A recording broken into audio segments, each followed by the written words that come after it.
সকল ধর্মের ধর্মগুরুদের উপস্থিতিতে মগরাহাট 1 ও 2 নম্বর ব্লকের বিধায়ক ও বিধায়িকা ও নেতা নেত্রীর উপস্থিতিতে পথসভা করা হলো। মগরাহাট 1 নম্বর ব্লকে গিয়াসউদ্দিন মোল্লার বাড়ি থেকে উস্তি বাস স্ট্যান্ড পর্যন্ত, অপরদিকে মগরাহাট বিধায়িকা নমিতা সাহা বিডিও অফিস থেকে থানা পর্যন্ত সম্প্রীতির মিছিল করেন।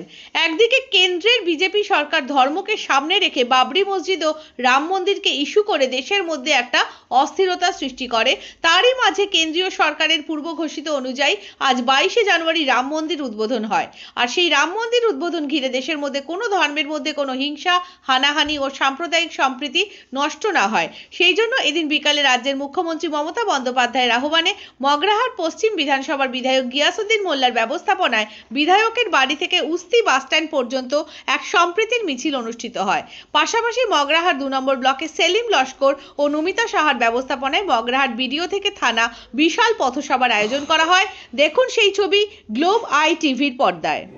আজকের আমাদের এখানে আমরা সবাই উপস্থিত হয়েছি। আপনারা সবাই জানেন কেন উপস্থিত হয়েছি। সারা বাংলায় প্রত্যেকটা ব্লকে ব্লকে এই সংহতি মিছিল সম্পন্ন করতে চলেছে।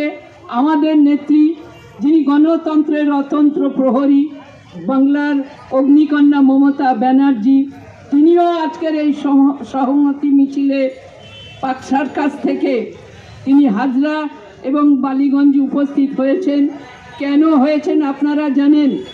দিল্লি থেকে যে বার্তা নরেন্দ্র মোদী দিচ্ছে, রামলালার মূর্তি তিনি আজকে রামের গর্ভগৃহে তিনি স্থাপন করেছেন, যে কথা সবাই বলছে, সারা ভারতবর্ষের মানুষ বলছে, সমস্ত রাজনৈতিক দলের নেতৃত্ব বলছে, সাংবাদিকরা বলছে এবং বুদ্ধিজীবীরা বলছে যে নরেন্দ্র মোদী ব্রাহ্মণ নয়, তিনি অব্রাহ্মণ। আজকের অব্রাহ্মণ হয়ে তিনি আজকের মূর্তি পূজা করছে। আপনারা আরও জানেন যে মন্দিরে প্রতিষ্ঠা করছে রামলালার মূর্তি, সেই মন্দির কিন্তু এখনো সম্পূর্ণ হয়নি। এটা কিন্তু ধর্ম বিরুদ্ধে যাচ্ছে। আজকে তিনি অব্রাহ্মণ হয়ে যদি পূজা করে, আমরা সারা ভারতবাসী আমরা কিন্তু ব্রাহ্মণকে দিয়ে মন্দিরে পূজা করি।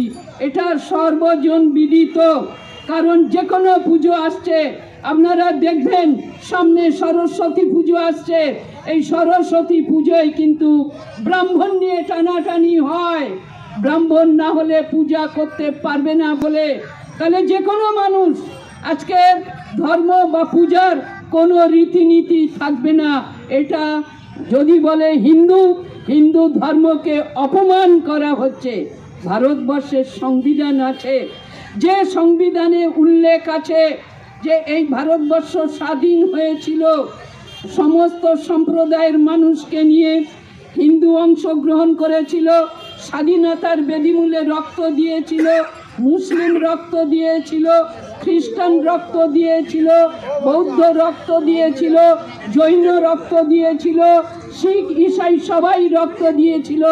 সবাইয়ের রক্তের বিনিময়ে ভারতবর্ষ স্বাধীন হয়েছে। সেই ভারতবর্ষের আজকের সংবিধানকে ধ্বংস করে দিচ্ছে নরেন্দ্র মোদী। ভারতবর্ষের একটা স্বাধীনের মধ্যে চলছে, তার মধ্যে ভারতবর্ষ একটা সাম্প্রদায়িক সুস্থিতি চলেছিল।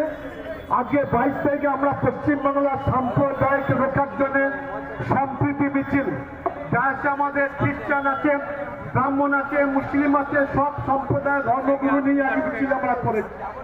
আপনারা দেখেছেন হাজার হাজার আমার মা, আমার বোন, আমার দাদা, আমার কাকা যারা অংশগ্রহণ করছেন, প্রত্যেকে আমি কৃতজ্ঞতা ধন্যবাদ জানাই যে সম্প্রীতি মিছিল যাতে আমরা শান্তিপূর্ণভাবে থাকতে পারি। ভারতবর্ষে একটা গণতন্ত্র দেশ, এই গণতন্ত্র দেশে সর্বধর্মীয় দল থাকতে পারে। ডাক্তার আম্বেদকর তিনি আমাদের 1953 সালে আমাদের সংবিধান করেছিলেন। নানা ভাষা, নানা মত, নানা পরিধান, বিবিধের মাঝে আছে মিলন মহৎ। অর্থাৎ সেকুলার দেশ সকল থাকবে, যে যার ধর্ম সে যার পালন করবে, উৎসব সকলের। আর সম্প্রীতি মিছিলে যারা এসেছেন আপনাদের কৃতজ্ঞতা ধন্যবাদ জানান।